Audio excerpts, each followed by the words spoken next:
استغفار پڑھنا اور اعمال صالحہ کرنے کی نیت رکھنا اور برے عمل چھوڑنا مسلمان مومن کی بنیادی بڑی نشانی ہے۔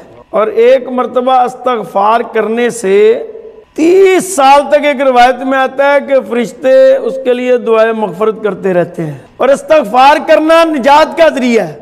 ہمارے والد بزرگوار بہشتی عارف باللہ صوفی محمد لطیف صاحب فرماتے ہوتے تھے، بیٹا دعا وہ ہوتی ہے جس کو جو بات کہہ دی جائے وہ اس پہ عمل کرے، وہ بغیر مانگے ہی دعا ملتی ہے۔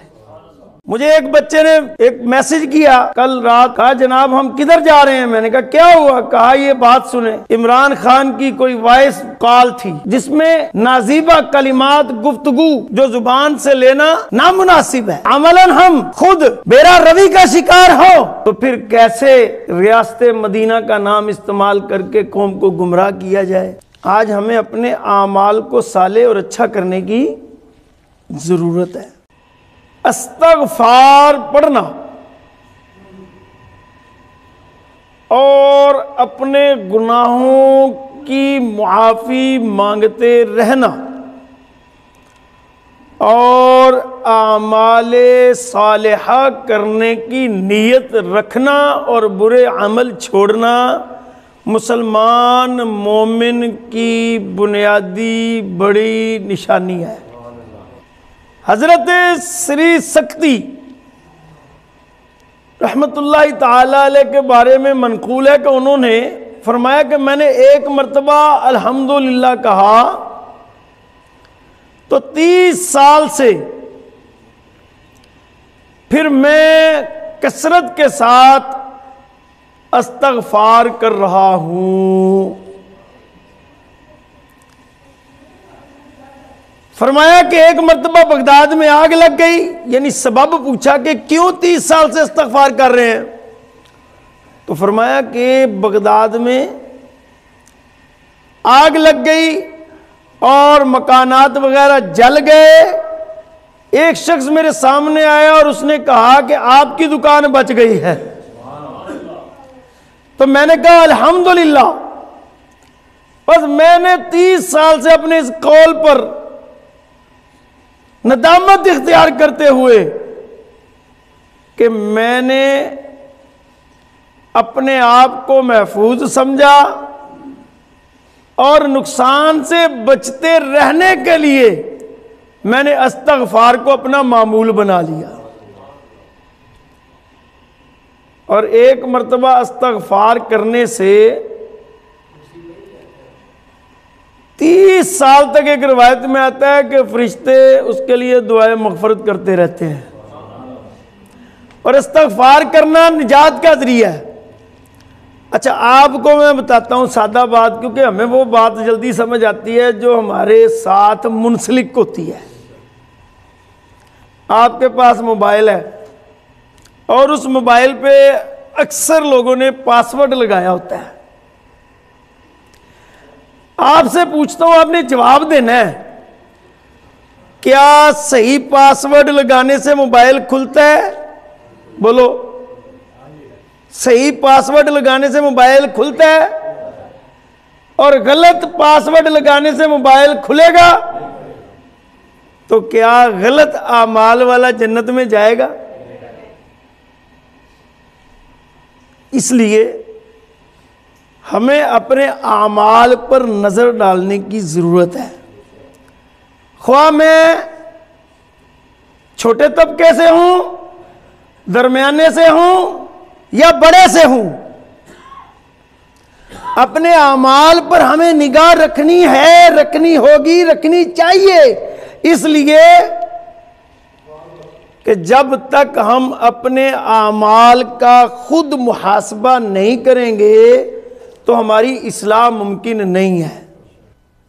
تو ہمیں اپنی اصلاح کے لیے، اپنے اعمال کی درستگی کے لیے قرآن و سنت کے دامن کو پکڑ کر، اس کو سمجھ کر، اس پہ عمل کرنے کی کوشش کرتے رہنا چاہیے۔ آج ہمیں اپنی اصلاح کی ضرورت ہے۔ وہ اصلاح کا بہترین طریقہ یہ ہے، میں اکثر کہتا ہوں اپنے مجالس میں، پروگرامز میں، جہاں جہاں بیانات ہوتے ہیں، کہ آپ لوگ جو مسجد میں جاتے ہیں وہ یہ نہ سمجھے کہ نماز پڑھی اور بھاگ جائے۔ نماز پڑھنے کے بعد ٹائم دیا کرو، مسائل دینیہ ضرور پوچھا کرو، اپنے امام صاحب سے سلام بھی کیا کرو۔ تم کوئی مسئلہ نہیں بھی پوچھو گے نا، جب تم سلام کر کے جاؤ گے نا، جو برکتیں تمہارے ساتھ جائیں گی نا، وہ تمہیں بے شمار خرافات سے بچا لیں گی۔ چنگے بندے دی صحبت یارو جویں دکان اتاراں، سودا پاویں کچھ نہ لئیے ہلے آن ہزاراں۔ یہ بات ایسے نہیں کہہ گئے میاں صاحب، 5 10 منٹ اگر روز دینا شروع کر دیں تو مہینے بعد دیکھیے گا اعمال صالحہ کی ایک اچھی آپ کی فہرست تیار ہو جائے گی۔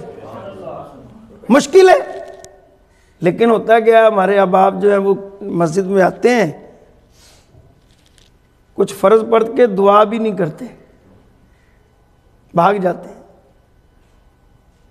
دعا عبادت کا مغز ہے، اور جب آپ اکیلے دعا اٹھاتے ہو تو اکیلے آمین کہتے ہو، اور جب اجتماع میں دعا ہوتی ہے تمہارے ساتھ 10 20 50 100 1000 لاکھ اور بھی آمین کہتے ہیں۔ کس کی آمین سے تیری آواز آمین جڑے اور تیری مقبولیت ہو جائے۔ اس لیے اجتماعی دعا برکت بھی ہے، کامیابی بھی ہے، اور قبولیت بھی ہے۔ یہ میں نے چند باتیں آپ سے اس لیے کی ہیں کہ ان کی ہمیں بہت اشد حالات حاضرہ میں ضرورت ہے۔ ہمارے والد بزرگوار بہشتی عارف باللہ صوفی محمد لطیف صاحب فرماتے ہوتے تھے، بعض کہتے ہیں نا، میں نے بھی کبھی کہنا نا کہ ابا جی دعا فرمائیں، تو آپ فرماتے ہوتے تھے، بیٹا دعا وہ ہوتی ہے جس کو جو بات کہہ دی جائے وہ اس پہ عمل کرے، وہ بغیر مانگے ہی دعا ملتی ہے۔ وہ کہنا نہیں پڑتا کہ دعا کرو۔ آج ہم دعاؤں کے لیے مکہ اور مدینہ بھی جاتے ہیں، اور اپنے بزرگوں کے درگاہوں پر بھی جاتے ہیں، بڑے بڑے اچھے اچھے لوگوں کے پاس بھی جاتے ہیں۔ یہ سب بہتر ہے، اچھا عمل ہے، جانا چاہیے، لیکن اپنی اصلاح کے ساتھ۔ جہاں دعا کی ضرورت ہے، جہاں تیری قبولیت کی بنیاد ہے، وہاں سے تو اکھڑ جائے تو وہ کہتے ہیں مکیوں اگے پھر اجاڑے۔ جی تو آج ہمیں اپنے اعمال کو صالح اور اچھا کرنے کی ضرورت ہے۔ مجھے ایک بچے نے ایک میسج کیا کل رات، کہا جناب ہم کدھر جا رہے ہیں؟ میں نے کہا کیا ہوا؟ کہا یہ بات سنیں۔ تو وہ عمران خان کی کوئی وائس کال تھی جس میں نازیبہ کلمات گفتگو جو زبان سے لینا نامناسب ہے۔ جب ہمارے حکمران، ہمارے بڑے، ان کی معاملات دنیا اور زندگی میں تضاد ہوگا، غیر اسلامی طرز عمل ہوگا، تو ان سے منسلک جتنے بھی نیچے افراد ہوں گے ان میں یہ برائی پیدا ہو جائے گی۔ دعویٰ ہم یہ کریں کہ ہم ملک کے اندر ریاست مدینہ بنائیں گے، اور عملاً ہم خود بیرا روی کا شکار ہو، تو پھر کیسے ریاست مدینہ کا نام استعمال کر کے قوم کو گمراہ کیا جائے؟ تو یہ پکڑ سخت ہوگی۔ آج ہم پر کس کس طرح کے مسائل اور عذاب مسلط ہے، ہم کبھی غور نہیں کرتے۔ غور کریں تو پتہ چلے گا کہ ہماری اپنی شامت اعمال ہے۔ اس لیے کسی بھی مقام پہ کوئی شخص ہے، چاہے وہ چھوٹے میں چاہے وہ بڑے پہ، اور جب بڑے پہ اس کو بہت احتیاط کی ضرورت ہے۔ حضرت امام اعظم گزر رہے تھے، ایک بچہ قریب سے گزرا،